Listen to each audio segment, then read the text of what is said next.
under the gag order, Esther Fielding couldn't talk publicly about the trial. She missed the reading of the verdict because she was caught in traffic, and while she eventually made it to the courthouse, she chose not to go in front of the cameras. But today, for the first time, she did talk, describing it as a nightmare that just keeps getting worse. He was the easiest child you could ever imagine. Once I held him, I couldn't let him go, and I just fell in love with him. Scott Dyleski's mother says she can't believe the son she always thought of as a model child has been convicted of first-degree murder for the brutal beating death of Pamela Vitale. I heard the verdict over the radio, sitting in bumper-to-bumper traffic. It was pretty shocking.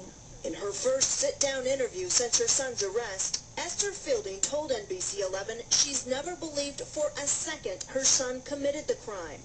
But she also says they've not talked a lot about the day Pamela Vitale was killed. It just wouldn't come up. But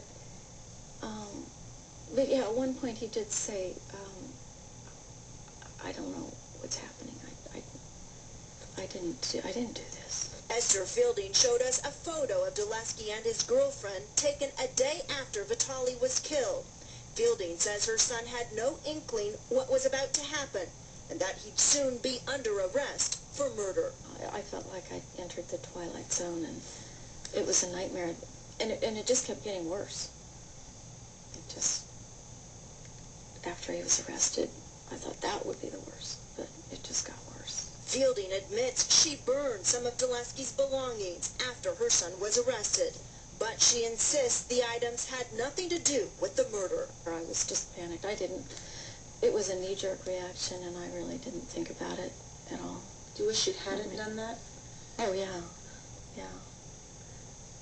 It would have been better for them to see everything, because there was nothing. But the act led to Fielding's own arrest. She was later released in exchange for testifying at her son's trial. I don't think any mother should ever be put in that position. It's a terrible place to be. As a mother, you'd rather die than hurt your child. But Fielding insists she told the truth on the witness stand. She now worries for her son's well-being as he faces the rest of his life in prison. She also says she grieves for Pamela Vitale and her family.